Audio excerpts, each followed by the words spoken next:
یعنی کہ انحصار کرنا پڑتا، جیسا کہ اس کے ساتھ ساتھ مضبوط اور سخت لگاؤ کی وجہ سے اسے آکسفورڈ یونیورسٹی میں داخلہ نہیں دیا گیا تھا۔ کیتھولک فرقہ ایکسٹرن دور میں جس سے پاپ کا تعلق تھا اسے نو کلاسیکل ایج بھی کہا جاتا ہے، اور ادب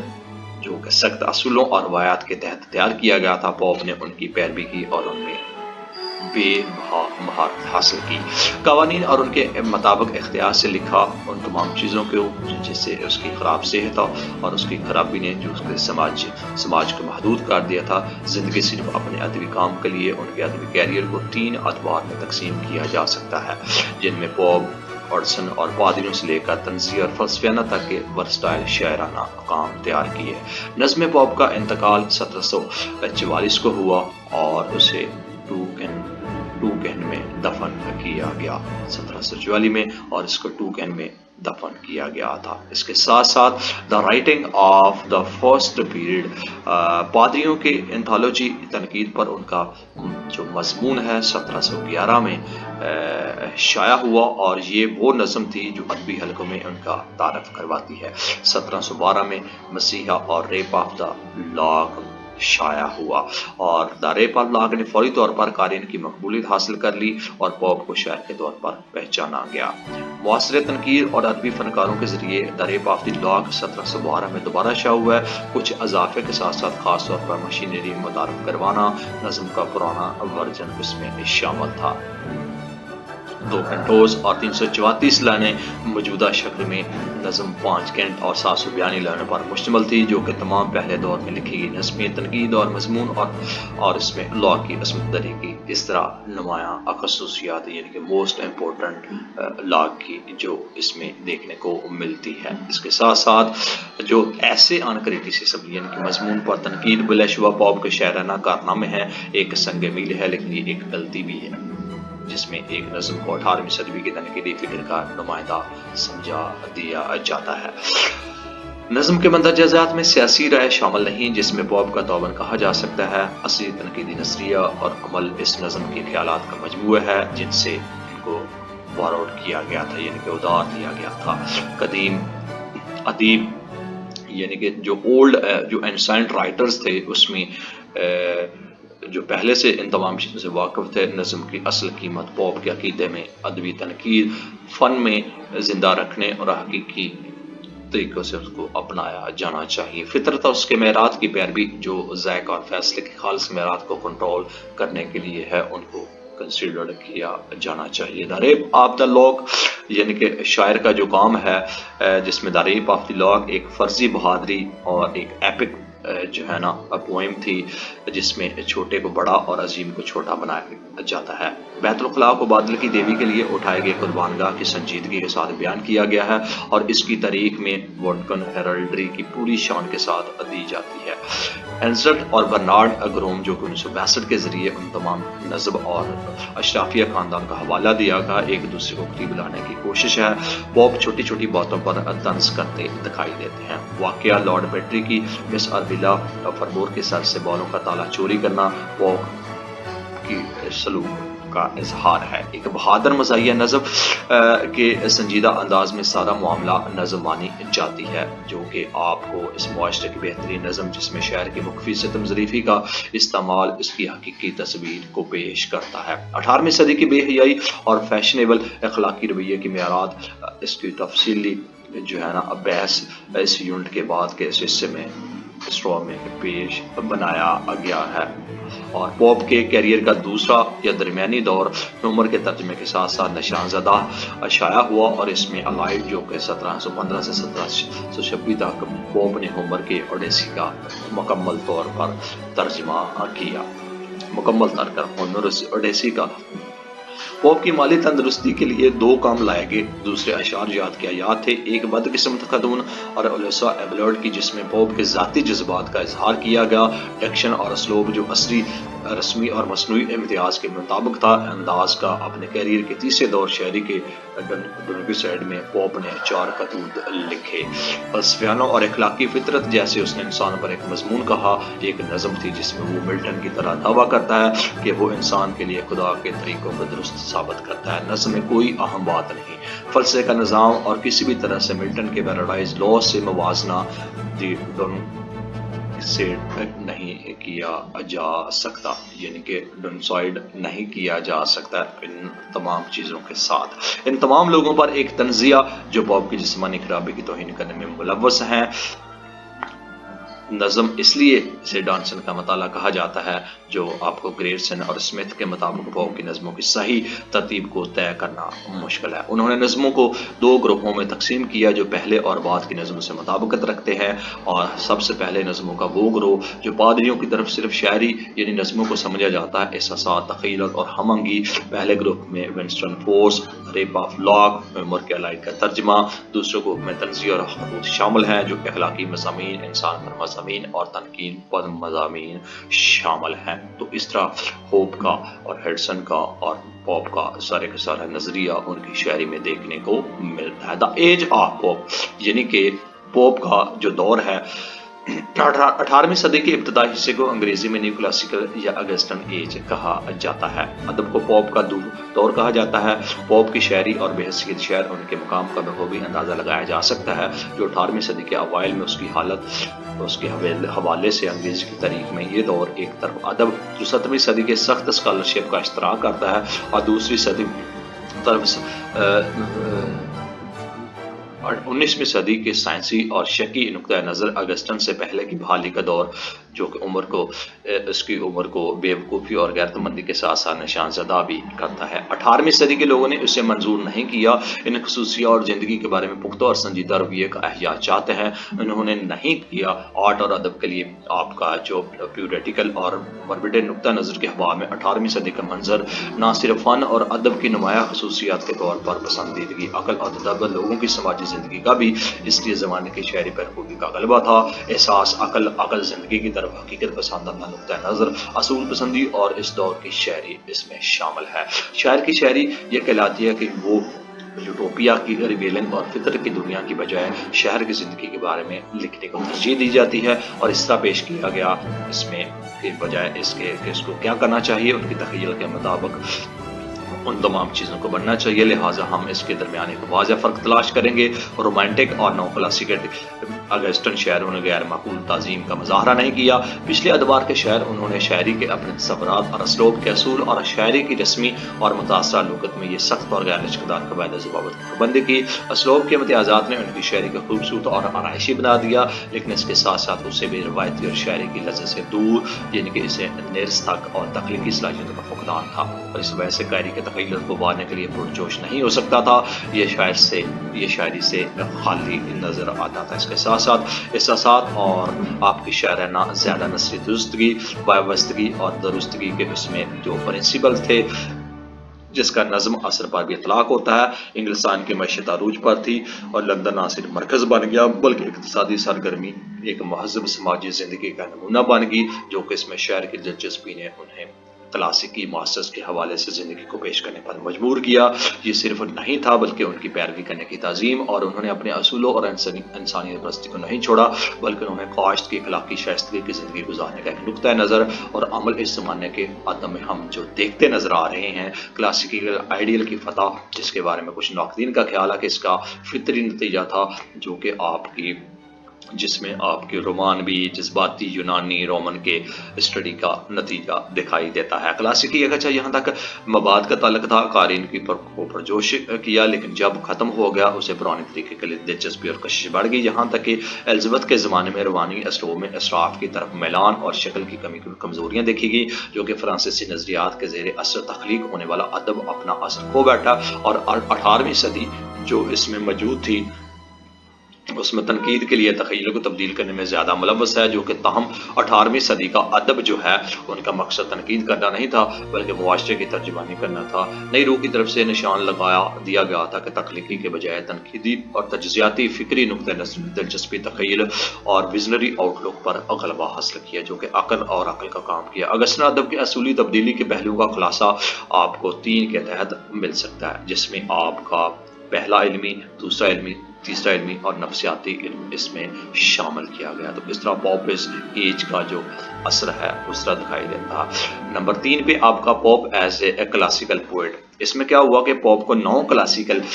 جو دور کا سب سے بڑا اور سچا نمائندہ سمجھا جاتا ہے۔ انگریزی شاعری پروفیسر ایلن کے الفاظ میں وہ کلاسیزم کا شہزادہ ہے۔ پوپ کی مثال دینے کے لیے شاعری کو اپنی عقلی اور سماجی دور کے اظہار کے طور پر ہمیں نمایاں کو ذہن میں رکھنا ہوگا۔ یہ کلاسیکل پوئٹ کی اوائل میں ان تمام چیزوں کے بارے میں لکھا جاتا ہے۔ اس زمانے کی خصوصیت جس میں پوپ نے اپنی شاعری لکھی تھی اور اسے معاصرین نے سراہا تھا، ادبی فنکار اور نو کلاسیکل شاعری کے علمبردار کا خطاب جیتا۔ اس کی حمایت کے لیے احساس سماجی آدمی کے فراغ دل جذبات، گہری مبصر کی عقل اور طنز کے لیے معاشرے میں مردوں اور عورتوں کی حماقتوں کا اس نے فطری زبان میں مکمل اظہار کیا گیا، جس کا گاڑا اور خوشائند آیت میں ہموار اور گونجدار جو متوازن سے بلند ہوتا ہے، تال ایک افورزم کی چمک اور اپیگرم کی پوگنیسی اور ایک کی سونارٹی۔ پوپ کی شاعری پر اس طرح کا تبصرہ مبالغہ رائے پر مبنی ہو سکتا ہے۔ پہلی نظر میں مثالی تاہم مفسرین نے خود اپنی رائے میں توازن قائم کیا۔ اس کے بعد کی ایک بحث ہم اس یونٹ کے بعد اس مسئلے کو اٹھائیں گے کہ جب خصوصیات کو پوپ کی شاعری پر بحث کرنے لگ گئی تو ایسے آئیے پہلے پوپ کی شاعری کے تصور کا جائزہ لیں جو اس نے اپنے یونانی اور رومن سے ان تمام چیزوں کو اختیار کیا تھا، یعنی کہ اس کے کریکٹرسٹکس کو۔ Let us examine first Pope's concept of poetry، اور اس کے تصور جو عظمت کی شاعری اور اس کے شاعروں کا تصور تھا، اس کی بحالی کی نوکلسی دور کا خیال تھا جو کہ شاعری ایک فن ہے جس میں بہتری لائی جا سکتی ہے۔ محنت سے بہتر بنایا گیا شاعر اور نو کلاسیکل کے مطابق شاعری لکھنا تنقید متاثر کن نہیں تھی، بلکہ شاعر کا ہنر پیدائشی ہو سکتا ہے لیکن اسے چمکانے کی ضرورت ہے۔ ہومر اور ورجل جیسے قدیم شاعری کو پڑھ کر بہتر کیا گیا۔ پوپ نے ہومر کی نظموں کا طبع ترجمہ کیا گیا جو جلد ہی پڑھنے والوں میں مقبول ہو گئی اور پوپ ایک حقیقی نمائندہ کے طور پر ابھرا۔ عمر کی روح کی شاعری کے کلاسیکی تصور کو سمجھنے کے لیے شاید یہ ضروری ہے کہ ہم شاعر اور تنصیف کے درمیان فرق کو سمجھنا چاہیے۔ شاعر ایک بنانے والا ہے، وہ اس کے آس پاس جو کچھ ہے اس سے آگے نکل جاتا ہے، حقیقوں کی دنیا، اور وہ اس کے ساتھ ساتھ نئی دنیا کے یوٹوپیا تخلیق کرتا ہے۔ اس کے تخلیقی تخیل کی مشق وہ سائنسی سچائیوں کے بجائے شاعرانہ سچائیوں پر یقین رکھتا ہے۔ اسے اس بات کی کوئی اور پرواہ نہیں کہ خوبصورتی سچائی ہے یا تظاہرات تم بے تاب دلہن خاموشی کی طرح سنے ہوئے دنے میٹھے ہیں جو کہ نہ سنے گئے ہیں زیادہ تر میٹھے ہیں۔ اصولوں کے مطابق منطقی یا وجہ سے تائید شدہ شاعری اس شاعر کے اس طرح کے تصورات کے رومانوی دور میں اس کو کنسیڈر کیا جا سکتا ہے۔ اس کے ساتھ ساتھ 18ویں صدی کے کلاسیکی دور میں تصورات سے بغاوت میں 19ویں صدی کے مطابق شاعری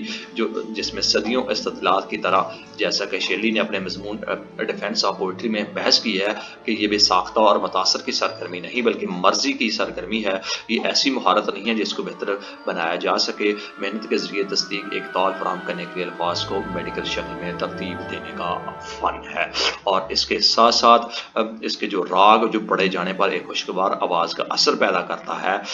اس کا مطلب یہ نہیں کہ شاعر آیت کی شکل میں نہیں لکھ سکتا یا نہیں لکھنا چاہیے، فرق یہ ہے کہ ایک تصدیق کنندہ اپنا لکھنے کا انتخاب اس میں کرتا ہے۔ اس کی خاطر زندگی وہ ارسطو کے نقطۂ نظر میں تقلید کرنے والا نہیں، یعنی کہ ایک تخیلیاتی تمیرن ہو۔ زندگی کا کلاسیکی اور شاعر کے بیانات کے مطابق شاعری کا تجزیاتی سرگرمی ہے جو قابل تکرار، قابل تصدیق اور ترمیم کے تابع 19ویں صدی کے تصور کا مظہر ہے۔ ورڈزورتھ جب کہتا کہ شاعری کا اصل مخالف سائنس ہے تو اس میں بے نظر نہیں۔ شاعر کے طور پر پوپ کا لقب رومانوی دور میں چیلنج کیا گیا تھا اور 19ویں صدی میں ایک قابل بحث مسئلہ بن چکا تھا، اور یہ تنقید حیران کن تھی کہ کیا پوپ شاعر تھا؟ پوپ کی شاعری 18ویں کی بہترین نمائندہ ہے جو اس صدی کی سماجی زندگی اپنی ناکامیوں کے ساتھ ساتھ ہیلے بہانوں اور غیر اخلاقی اخلاقیات کو جنم دیتی ہے۔ شاعر ایک وہ طرز عمل ہے جو زندگی کا مروزی مبصر اپنی پسند اور ناپسندیدہ مداخلت نہیں کرتا، جو وہ اظہار کرتا ہے وہ شاعری لکھنے اور عقل کے کلاسیکی معیارات کو فروغ دینے کا ایک عملی مقصد ہو سکتا ہے۔ جو شاعر یہاں تک شاعرانہ لہجے اور اسلوب کے امتیاز کا تعلق ہے، پوپ قدیم کی پیروی کرتے ہوئے یونانی اور رومی شاعر ان کا خیال تھا کہ شاعر کی زندگی کسی کی زبان نہیں ہونی چاہیے بلکہ عام دن کی زندگی، شاعر کی لغت عام آدمی کی زبان سے الگ ہونی چاہیے جس میں اس نے زندگی کا روزمرہ کا لین دین کیا۔ کلاسیکی استادوں کی طرح اس نے ایسی زبان میں لکھا جو رسمی مصنوعی اور تھی۔ خوبصورت دائمی مشق سے زبان اس کے ذہن میں ایک منظم ترتیب رکھتی ہے۔ اس الفاظ کے لیے ہمیشہ ایک ہی استعمال، اس کے پاس الفاظ بھی اتنے چنے ہوتے ہیں کہ وہ ان تمام چیزوں کو تیار ہو جائیں۔ اس کے علاوہ جو واضح اور خوبصورت اور بھرپور ہونے کی خواہش تھی کول پوپ کی، اس کے حصول کے لیے اس نے سخت محنت کی اور خصوصیات اپنے پیشتروں اور جانشینوں کے برعکس اس نے عام محاورہ استعمال نہیں کیا اپنی پوئٹری میں جو مردوں کے جذبات اور خیالات کا فطری اظہار سمجھے جاتے تھے۔ یہ سچ ہے کہ اگسٹن ادب نے بنیادی اصول کی پیروی کی کہ انسان کو فطرت کی پیروی کرنی ہے، لیکن ان کا مطلب کیا ہے کہ فطرت کی طرف سے ذائقہ اور فیصلے کے حقیقی معیار تھے جو فنکارانہ طور پر حکومت کرنا چاہیے۔ انسان کی پیداوار اگسٹن کے لحاظ سے آرٹ کو فطرت کے تابع ہونا چاہیے، لیکن پوپ کا مطلب یہ تھا کہ فطرت کا طریقہ کار لہٰذا 17ویں اور 19ویں صدی نے مصنوعی کیا اور اگسٹن نے اس کے بارے میں فطری سوچا تھا۔ 18ویں صدی کی طرف سے قدرت کو دیا جانے والا دوسرا نام وجہ اور تھا۔ عقل پوپ کے عقائد میں کوئی اصل نہیں ہے، وہ نو کلاسیکل ہے جو کہ اس اسکول میں یاد رکھنے والی نقطہ چینیاں اور خوش اخلاقی کے ساتھ اظہار کیا۔ اور یہاں پہ ڈوگمس کے دو اہم اسکول تعظیم کی بجائے اخلاق ورزی میں زیادہ عزت کرتا ہے، جو کہ فطرت کی پیروی کرتے ہوئے تقلید اور کلاسیکی سب سے پہلے فطرت کی پیروی کی جاتی ہے اور آپ کے فیصلوں کی اس کے فریم کے اس کے معیار کے مطابق جو اب بھی وہی ہے، اور اس طرح فطرت کی پیروی کرنے والے ہمارے رہنما کلاسیکی ہم ان کے پابند ہیں۔ پرانے درافت کے وہ اصول جو وضع نہیں کیے گئے، کیا فطرت اب بھی ہے، لیکن قدرت نے طریقہ اختیار کیا ہے، لیکن فطرت سے پوپ کا مطلب یقینی طور پر وہ نہیں جو ورڈز کا تھا جو کوئی آج جواب دے سکتا ہے۔ ایک لفظی احساس جو گڈسن نے میٹافیزیکل سینس کی عقل کے برعکس میں مسلسل پوپ کی نظم میں بار بار آنے والے لفظ جو پہلے بحث کر چکے تھے اس کو کلاسک شاعر کو ایک متکلم بنانے کے لیے انہوں نے جو کیا، شاعر کو قبول کرو اور اگر وہ شعر کی شکل میں لکھنے کا اہل نہ ہو تو ایک صبر تھا جسے وہ رد کر دیا کرتا تھا۔ 19ویں صدی میں ورڈز نے اپنے دیباچے کے گیت کے ورژن میں ورڈز نے ایسا نہیں کیا اور اس میں جو تمام کی تمام چیزیں یعنی کہ میٹر میں لکھنے والا شاعر نہیں تصور کیا اور خاطر میٹر استعمال کرنے کے لیے حق میں نہیں تھا۔ یہ شاعر بنانے کے لیے میٹر کوئی ضروری یا لازمی نہیں، وہ تسلیم نہیں کرتا کہ میٹر میں اضافہ ہوتا ہے شاعر کی زینت، لیکن اگر کوئی شاعر آیت کی شکل یا قواعد پر سختی سے عمل نہیں کرتا، وہ 18ویں صدی کے شاعروں کی طرف سے سختی سے مشاہدہ کیا گیا اور توثیق کی گئی کہ اس عنوان سے انکار نہیں کیا جائے کہ یہ پوپ میڈیکل آلات کے استعمال میں اپنے فضیلت میں کلاسیکی ماہر تھے۔ بہادری کا وہ جوڑا جو 18ویں صدی کے شاعروں نے اس میں اپنی وضاحت اور چلاکی کے لیے بہترین سمجھا۔ پریکٹس کے بعد پوپ اور کافی عرصے کے محنت سے میٹر اور رائم جیسی اسکیم کے استعمال میں مہارت حاصل کی جو کوئی بھی ہم عصر شاعر پوپ سے آگے نہیں بڑھ سکتا تھا۔ سیٹویل کے الفاظ میں جو بہادری کا جوڑا تھا جس کو اس طرح کی ساخت ظاہری ساخت کے حدود میں سے رکھا گیا، وہ ان حدود میں اتنا ہی متغیر ہو سکتا ہے۔ باغات، ٹاورز اور خلیج ڈاکٹر جانسن کی پوپ کے کام کی تعریف کے ایک اہم جز سمجھے جاتے ہیں جو کہ آپ کو دکھائی بھی دیتے ہوں گے۔ دنیا جو شاعری دیکھی ہے اس میں 18ویں صدی کے نقطۂ نظر کو انتہائی ایمانداری سے بیان کرتی ہے اور اس میں پوپ شاعری کے بارے میں کام کے بارے میں اپنے خیالات میں کلاسیکی شاعر جو کہ 18ویں صدی کے شاعر اور ناقدین کا خیال ہے کہ شاعری کا بنیادی کام ادبی ہے، یہ ارسطو کی دفاعی لائن تھی، یہ ارسطو کی دفاعی لائن سمجھی جاتی تھی۔ شاعری کا دفتر جو شاعر کو شاعری کرتے وقت ہمیشہ اپنے سامنے رکھنا چاہیے، اس کا نظریہ یہ ہے کہ وہ شاعر جذبے اور دل کو جوش دیتا ہے، وہ روح کا بیکار حصہ ہے جو شاعر کا کام ایک صحت مند معاشرے کے قیام کے لیے اخلاقیات کو سکھانا۔ ارسطو کا نظریہ شاعر کی کتھارس اور شاعری افلاطون کے خلاف دفاع کرتی ہے، جس کا خیال ہے کہ شاعر غیر اخلاقی ہے اور ان کی سرگرمی کی حوصلہ شکنی کی جانی چاہیے۔ وہ یہ بھی نہیں سوچتا کہ شاعر ہونے کے لائق ہیں۔ اس کی جمہوریت کے شاعری جس میں 18ویں اور 19ویں صدی کی تنقید کے برعکس کلاسیکی تنقید کی جو اس کی رائے میں شاعری محض موسیقی کے اثرات اور دیگر کے ذریعے اقوام کو خوش کرنے کے لیے نہیں ہے۔ آلات شاعری کا مقصد یہ ہونا چاہیے کہ وہ قارئین کو روشناس کرائے اور اچھے شعور کی پروان چڑھائے، اور اس کی وجہ نے ان قدیم لوگوں کی پیروی کی ہے جن کی جن میں خیال شاعر سے توقع کی جاتی ہے۔ تدریس ہی ضروری ہے اور اس کا قطار جس میں یورپ کی نظمیں تنقید پر مضامین اور انسان کے قائرین انسان کے لیے جو تحریک کے جامع اصول کی بنیاد پر اور انسان پر مضمون کوئی نظم یا فلسفیانہ دعویٰ ہے، کوئی میجر نہیں ہے مسئلہ، لیکن وقتاً فوقتاً اخلاقی یا سیاسی اقبال کا اظہار تاہم وہ متاثر ہوتے نظر آتے ہیں۔ قائرین کو وہ خیال جو پاک دنیا دیتا ہے اس میں کوئی شک نہیں کہ کوئی نئی چیز نہیں ہے، لیکن زیادہ تر ادار ہے پرانے کلاسیکیوں سے یا عمر کے ساتھ ساتھ اشتراک جو اس کے ساتھ کیا گیا ہے۔ اگر انسان پر مضمون وہی ہوتا جو پوپ اور اس کے سرپرست میں جو بولن گروک نے اس کا ارادہ کیا تھا، ان کا سب سے سنجیدہ کام پیراڈائز لوسٹ ہوتا اور ایک نظم انسان کے لیے خدا کے طریقے کے طور پر اس میں لکھی گئی، تو اس طرح اس کی شاعری کا اثر انداز ہوتا ہے۔ پوپ ایز اے اسٹورسٹ یعنی کہ پوپ بطور طنز نگار یعنی کہ سٹیرسٹ کیا تھا. اس سے پہلے کہ ہم پوپ کی بطور تنزیہ گفتگو کا اندازہ دیکھیں یا اس کو مناسب معلوم ہوتا کہ طنز کیا ہے، ہیلو ڈکشنری جانسن نے طنز کی تعریف یوں کیا کہ ایک ایسی نظم جس کے طور پر جس میں برائی یا حماقت کی مذمت کی گئی ہے اور اس کو طنز کہا جاتا ہے. یہ واضح طور پر کہ اس کو محدود کرتے ہوئے ڈرائیڈر نے دعویٰ کیا کہ طنز کا حقیقی انجام برائیوں کی ترمیم کرنا ہے، اور سوچا کہ یہ معلومات سب سے سوئفٹ ہے جو کہ مشہور تعریف ہے، اور اس جو کہ اس طنز کے بارے میں لکھا. اس قسم کا شیشہ جس میں دیکھنے والا عام طور پر ہے ہر ایک چہرہ دریافت کرتے ہیں، لیکن ان کا اپنا جو ہے دنیا میں جس طرح کی پذیرائی ملتی ہے اس کی سب سے بڑی وجہ اور یہ کہ بہت کم لوگ ناراض ہوتے ہیں. اس کے ساتھ ساتھ اپلائیڈ ٹو دی اسٹیئر جو کہ 1738 میں پوپ نے اس طرح طنزیہ تحریریں لکھی جو کہ حماقت، برائی اور گستاخی وحد خوف تھی، اور اس میں جو یہ تمام کی تمام آپ کے سامنے یہ اس وقت کی یعنی کہ طنزیہ تحریریں ہیں جو آپ کے سامنے ہے، جس کا پہلا مطلب بنتا ہے کہ اے مقدس اختیار، حق کے دفاع کے لیے چھوڑ دیا، حماقت، برائی اور گستاخی کا بہت خوف، آسمانی ہدایت والے ہاتھ کے علاوہ سب کو انکار، موسیقی آپ کو کیا دے سکتی ہے لیکن خدا کی رہنمائی ضروری ہے. اور یہ تمام کی تمام جو چیزیں ہیں جس میں ریورٹ آئی ٹچ دیر دوبارہ پیش کیا گیا، ادبی اصلاحات اور ادبی نظریہ کی پیشین گوئی جو پینگوئن لغت کا چوتھا ایڈیشن اس میں دکھائی ہوئی نظر آتی ہے، جو کہ پینگوئن ڈکشنری میں اس کا چوتھا ایڈیشن ہے. اس کے ساتھ ساتھ ایک طنز نگار جو کہ اپنے معیارات اور اقدار کی وجہ سے اور اپنے اصولوں کا فیصلہ کرتا ہے، وہ سوسائٹی اور سوسائٹی کے ارکان کا طرز عمل اور وہ مسلح کا کردار ادا کرتا ہے، اور جہاں جب بھی وہ خلاف ورزی محسوس کرتا ہے اس کی مذمت کرتا ہے اور اس کو درست کرتا ہے اور ان تمام چیزوں کو طنز کرتا ہے. اخلاقی اور ناکارہ معاشرے کے لیے اس نے جو معیارات اور نظریات مرتب کیے ہیں یہ سارے کے سارے آپ کو طنزیہ طریقے سے ملتے ہوئے دکھائی دیتے ہیں. اور اس کی احتجاج کی ایک قسم جو غصے اور غصے کی سربلندی اور تعریف جس میں رونالڈ ناکس تجویز کرتا ہے، وہ طنز نگار ایک قسم کا روحانی معالج ہے جس کا کام وجوہات کو ختم کرنا ہے اور روح کی بیماریاں جس میں آپ کی ستائز جو کہ 1928 میں مضمون کے لحاظ سے اس کو تحریر کیا گیا. راس مرفین کا طنز ایک ادبی صنعت ہے جو بے نقاب کرنے کے لیے ستم ظریفی عقل اور بعض اوقات طنز کا استعمال کرتی ہوئی دکھائی دیتی ہے. انسانیت کی برائیاں اور غلطیاں جو تحقیق کے ذریعے تبدیلی اصلاح کی تحریک پیدا کرتی ہیں. تنقیدی اور ادبی اصلاحات کی بریڈفورڈ لغت ہے جو کہ 1998 میں اگرچہ پوپ کا خیال تھا کہ شاعر کا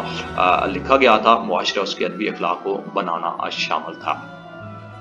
اگرچہ ان تمام چیزوں کو 18ویں صدی کے انگریزی معاشرے کے اثرات کے حوالے کا ادب دیا گیا اور انہوں نے بطور طنز کا انتخاب کیا، اور اس کے ساتھ ساتھ 18ویں صدی کی اشرافیہ کی تصدیق کرنے اور ان کے گھٹیا پن کو سامنے لانے کا ہتھیار وہ بھی ایک طنزیہ خاص طور پر حماقتوں اور دکھاوے پر ہنسنے کے لیے ستم ظریفی کا اعلیٰ استعمال کیا جانے لگا. فیشنیبل خواتین نے اس تجزیہ کو تشریح کی اور اس کے خلاف ستم ظریفی کا ہتھیار استعمال کیا. وہ لوگ جنہوں نے سماجی رویت کے معیارات اور اخلاقیات کے معیارات کی خلاف ورزی کی، فطرت کا تقاضا سمجھا جاتا ہے کہ اس سے پہلے اس کی طنز اور ان لوگوں کے خلاف کیے جاتے تھے. ان کا مذاق اڑانے اور لفظی طور پر اس کی جسمانی خرابی پر طنز کرتے ہوئے اسے